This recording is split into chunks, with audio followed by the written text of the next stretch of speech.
Jason, upon his return home, implores Medea to restore his father Æson to youth, a feat she accomplishes successfully.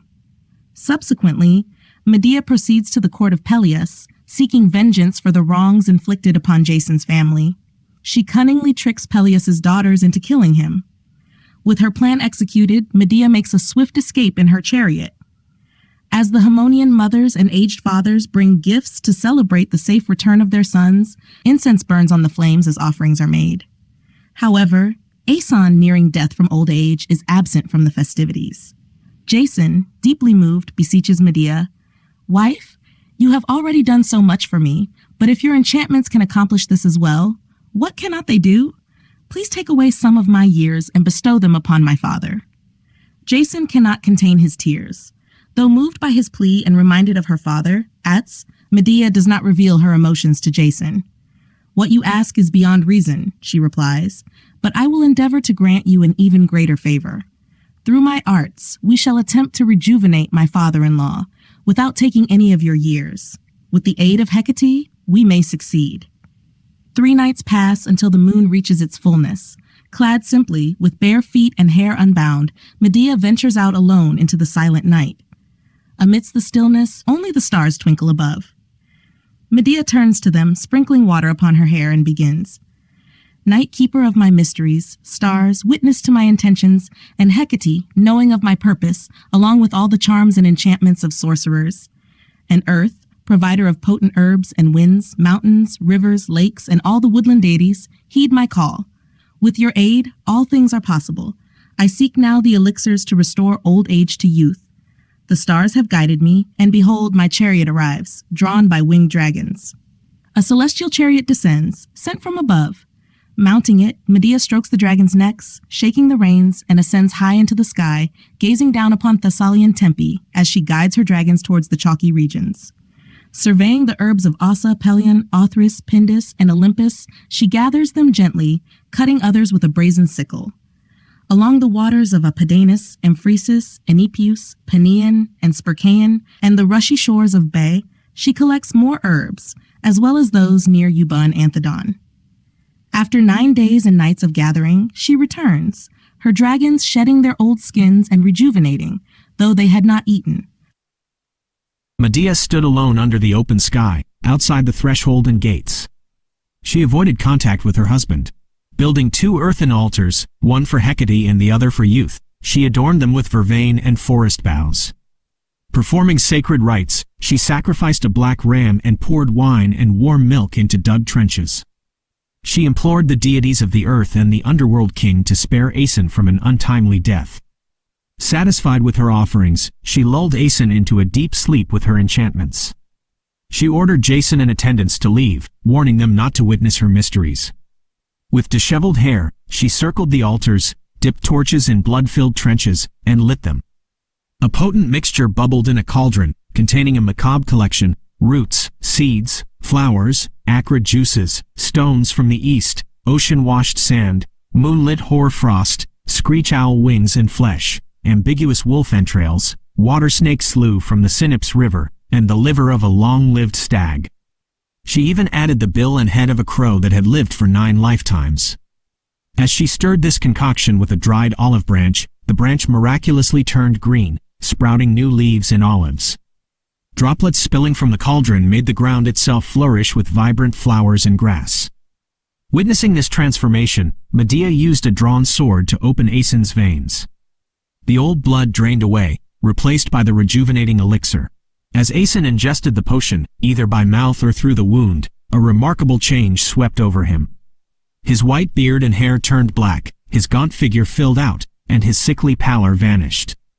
Vigor coursed through his veins once more, and he found himself restored to the health and strength he possessed 40 years prior. Æson himself was astonished, feeling like a man reborn. Witnessing this rejuvenation, Dionysus desired the same for himself and sought Medea's aid. To enact her plan, Medea staged a fight with Jason and sought refuge at Peleus's door. Peleus' daughters, burdened by their father's old age, welcomed her. Over time, Medea's cunning won their friendship. Describing how she reversed Æson's aging, Medea instilled hope in Peleus' daughters that she could do the same for their father. They repeatedly begged her to perform the miracle. After a moment's hesitation, Medea agreed. Promising to bolster their confidence, Medea declared, "The oldest sheep in your flock will be reborn as a lamb through my magic." An aged ram was brought forth, its horns curving around its sunken temples. With a Haemonian knife, Medea slit its withered throat, staining the steel with its meager blood. She then plunged the ram's limbs and her potent concoction into a hollow copper vessel. The ram's body shrunk, its horns detached, and its ears vanished with them. A faint bleating emerged from the cauldron, and moments later, a lamb sprang forth, frolicking and searching for its mother. Peleus' daughters were astonished. Convinced by this display, they urged Medea even more fervently. On the fourth night, as the sun had dipped below the horizon 3 times in the Iberian Sea, the deceitful Medea placed innocuous herbs and water over a blazing fire. Sleep, akin to death, descended upon the king and his guards thanks to Medea's spells and persuasive words. Peleus' daughters, following her instructions, surrounded their father's bed. Medea urged them to draw their swords and replenish their father's failing veins with the essence of youth.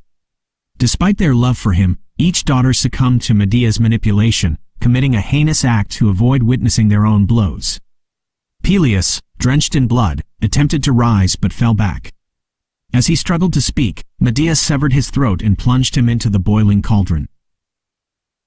After killing Peleus, Medea travels to Corinth. There, she discovers that Jason has married King Creon's daughter while she was away. Furious, she sets fire to the palace, killing the princess and her father. Then, in front of Jason, she kills their 2 children and flees. To escape punishment, Medea flies away on winged dragons. She passes over shady Pelion and Othris, as well as places associated with the fate of ancient Sarambus. She leaves behind landmarks like Aeolian Patan, the stone dragon image, and the woods of Ida. She also flies over the city of Eurypylus, where Cone matrons once wore horns, and Fabian Rhodes, home of the Iolesian Telchines, who corrupted everything they looked upon and were hated by Zeus. Medea continues her journey, passing over the Carthian walls of ancient Sia, where her father once witnessed a gentle dove arising from his daughter's body. Afterward, she sees the lakes of Hyre and Cycnean Tempe, where the swan often visited. Phileus, at the request of the boy, gave him birds and a tamed lion. The boy also subdued a bull. However, when he asked for the bull as his final reward, Phileus denied him. Angry, the boy leaped from a high rock and transformed into a swan, hovering in the air on snow-white wings. His mother, Hyrai, not knowing he was saved, dissolved in tears and formed a lake named after her. Nearby is Pleuron, where Combe, the daughter of Ophis, escaped her son's wounds with trembling wings. She then sees the fields of Calorea, sacred to Latona, where the king and his wife transformed into birds. Selene is also nearby, where Menaphron once lay with his mother. Farther away, she sees Cephasus, lamenting the fate of his grandson, transformed by Apollo into a bloated sea calf, and the house of Eumelus mourning his son. Finally, born by her dragons, she reaches the Pyrenean Ephyre. Here it was once believed that mortal bodies were produced from mushrooms springing from rain.